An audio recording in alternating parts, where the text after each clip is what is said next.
TNPSC தேர்வு முறைகேடு புகார் தொடர்பாக சட்டப்பேரவையில் கவன ஈர்ப்பு தீர்மானம் கொண்டுவரப்பட்டுள்ளது. அந்த காட்சிகளை தற்போது பார்க்கலாம்.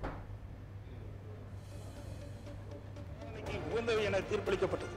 அதன் பின்னர் ஜூலை 2017 முதல் செப்டம்பர் 2017 வரை இறுதிக்கட்ட வாதங்கள் உச்சநீதிமன்றத்தில் நடைபெற்றன. இதில் கர்நாடக அரசு 9 நாட்களும், கேரள அரசு 2 நாட்களும்.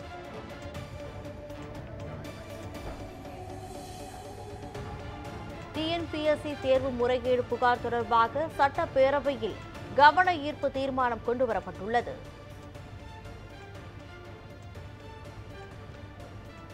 எதிர்க்கட்சித் தலைவர் எடப்பாடி பழனிசாமி கவன ஈர்ப்பு கொண்டு வந்துள்ளார். ஒரே தேர்வு மையத்தில் 2000 பேர் தேர்ச்சி பெற்றிருப்பது சர்ச்சையை ஏற்படுத்தியுள்ளது என எதிர்க்கட்சித் தலைவர் எடப்பாடி பழனிசாமி தெரிவித்திருக்கிறார். விவரங்களை வழங்குவதற்காக நமது செய்தியாளர் விக்னேஷ் இணைப்பில் இருக்கிறார். விக்னேஷ், விவரங்களை பதிவு பண்ணலாம்.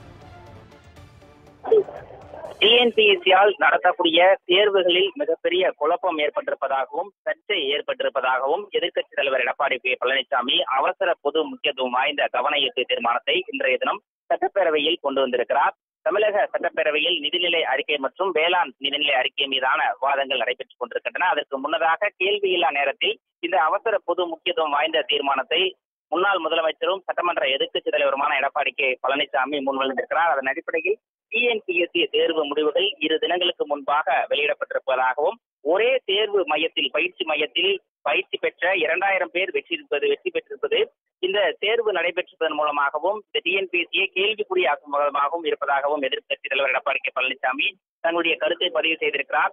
டிஎன்பிஎஸ்சியில் பல்வேறு குழப்பங்கள் நடைபெற்று வருவதாகவும் உரிய விசாரணை நடத்தி நடவடிக்கை எடுக்க வேண்டும் எனவும் எடப்பாடி பழனிசாமி இன்றைய தினம் நடைபெற்ற இந்த பொது முக்கியத்துவம் வாய்ந்த அவசர தீர்மானத்தில் தன்னுடைய கருத்துக்களை பதிவு செய்திருக்கிறார். இது மட்டுமல்லாமல் கடந்த ஆண்டு நடைபெற்ற நில அளவையர் தேர்வின் போது தேர்வு எழுதிய மொத்தமாக 29,000 பேரில் தேர்ச்சி பெற்றவர்களில் 700 பேர் ஒரே பயிற்சி மையத்தில் பயிற்சி பெற்றிருப்பதாகவும் ஒரே தேர்வு மையத்தில் தேர்வு எழுதியிருப்பது தெரிய வந்திருப்பதாகவும் எடப்பாடி பழனிசாமி குற்றம் சாட்டியிருக்கிறார்.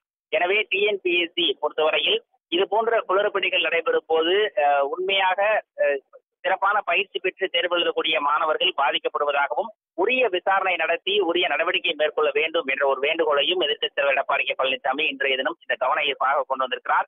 இதே கவன ஈர்ப்பை வலியுறுத்தி தமிழக வாழ்வுரிமை கட்சி தலைவரும் சட்டமன்ற உறுப்பினருமான வேல்முருகனும் பேசிக் கொண்டிருக்கிறார். அதன் அடிப்படையில் கடந்த அதிமுக ஆட்சி காலத்திலும் இது போன்று நடைபெற்றதாகவும் 2016ஆம் ஆண்டு பன்னீர்செல்வம் முதலமைச்சராக இருந்த காலகட்டத்தில் வெளி மாநிலத்தவரும் தமிழகத்தில் டிஎன்பிஎஸ்சி தேர்வு எழுதலாம் என்ற நடைமுறைக்கான அரசாணை போடப்பட்டதே இதற்கான பிரச்சனை எனவும் அவர் எழுப்பியதற்கு அதிமுக சட்டமன்ற உறுப்பினர்கள் அனைவரும் தங்களுடைய எதிர்ப்பு குரலை பதிவு செய்து கொண்டிருக்கிறார்கள்.